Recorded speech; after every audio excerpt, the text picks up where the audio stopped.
Responsibility family में क्या है, मेरी रिस्पॉन्सिबिलिटी ऑफिस में क्या है, दुनिया में क्या क्या चल रहा है, किस किस तरह के लोग हैं। कहते हैं कि जब आप 22 साल के हो जाओ तो आपको अपने पेरेंट्स के साथ नहीं रहना चाहिए।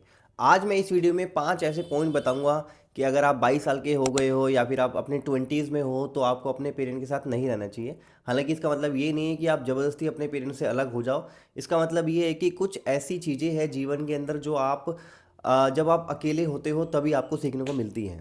पहली चीज़ जो आप आपके लिए फ़ायदेमंद होती है जब आप अपने घर से अलग रहते हैं, जब आप अपने पेरेंट्स से दूर होते हैं, तो आपकी पर्सनल ग्रोथ और इंडिपेंडेंस बढ़ती है। मतलब आप सारी चीज़ें अपने आप करते हो, आपको पता लगता है कि यार म, जो मैं रेंट का बिल पे करूँगा, अपने जो एक्सपेंसेस मीट करूँगा वो किस तरीके से करूँगा, तो उससे आपकी अकाउंटेबिलिटी बढ़ जाती है और आपके एक इंडिपेंडेंस आती है कि हाँ यार मैं भी अब कुछ भी कर सकता हूँ।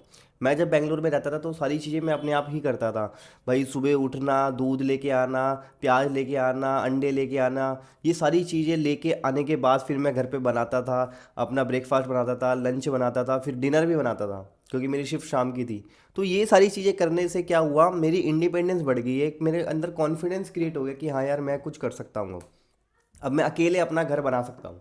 तो ये बहुत ज़रूरी है अगर आप अपने घर वालों से दूर रह रहे हैं, ये बहुत फ़ायदा होता है। मैं तो कह रहा हूँ कि अगर आप मतलब नहीं भी जा पा रहे ना तो कोशिश करिए कि थोड़ा सा आप स्पेस क्रिएट करें।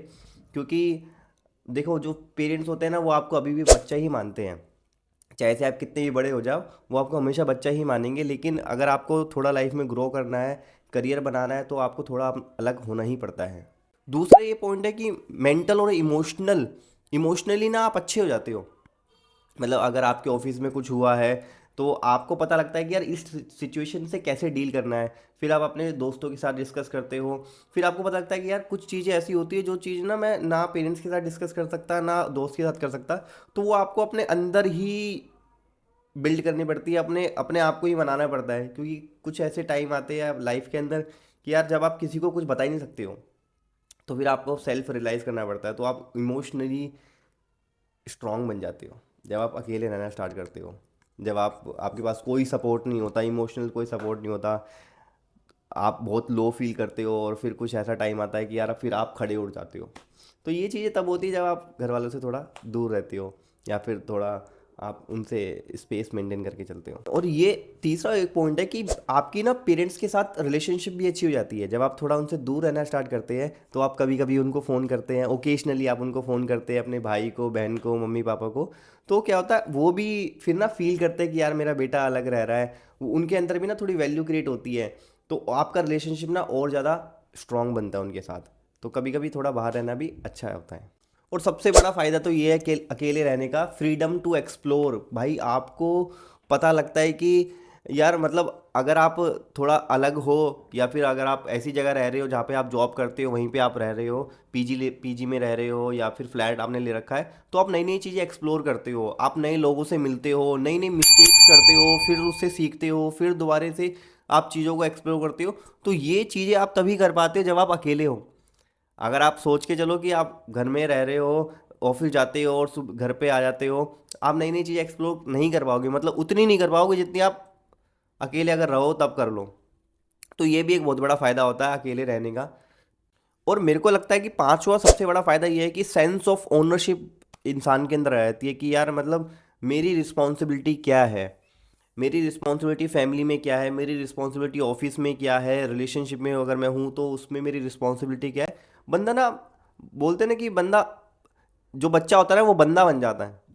क्योंकि ना फिर वो दुनिया देखता है, वो दुनिया देखता है, ये सोचता है कि यार दुनिया में क्या क्या चल रहा है, किस किस तरह के लोग हैं, तो फिर उसको रियलाइज़ होता है कि यार मेरी क्या रिस्पॉन्सिबिलिटीज़ है। ठीक है। तो अगर आप, मैं आपको यही सलाह दूंगा, देखो मैं भी बहुत अकेला रहा हूँ बाहर, गुड़गांव में रहा हूँ, बेंगलोर में रहा हूँ हैं। और तो मुझे ये रियलाइज़ हुआ कि पहले मैं सोचता था कि यार अकेला मैं नहीं रह पाऊँगा, लेकिन जब रहा तो फिर ऐसा लगा कि यार ये म, चीज़ें भी बहुत ज़रूरी है लाइफ के अंदर, ये मोमेंट्स भी बहुत ज़रूरी है। कभी कभी फैमिली के साथ, कभी कभी फैमिली से अलग रहना भी बहुत ज़रूरी है। क्योंकि आप तब अपने आप को पहचानते हो, तब आप अपने आप को जानते हो, तब आप अपने कंफर्ट जोन से बाहर आते हो। और जब आप अपने कंफर्ट जोन से बाहर आते हो तभी तो गेम स्टार्ट होती है। तभी तो आप वो चीज़ें कर पाते हो जो आप पहले नहीं करते थे। तो आप समझ रहे हो। तो अगर आप ये वीडियोस देख रहे हो, अगर आप अपनी 20s में हो, तो आपको भी थोड़ा घर से बाहर रहना चाहिए। मैं ये नहीं कह रहा हूँ कि ज़ोर ज़बरदस्ती करके बाहर चले जाओ अपने घर से, पेरेंट्स से लड़ के चले जाओ, ऐसा नहीं है। अगर आप अपने काम के लिए, पढ़ाई के लिए जा रहे हो, that is well and good. जिन लोगों ने मेरा चैनल सब्सक्राइब नहीं करा है तो please do subscribe my channel and also press the bell icon, ताकि अगर मैं कोई भी आगे वीडियोस अपलोड करूँ तो आपको मेरी वीडियोस सबसे पहले मिल जाए। Thank you guys.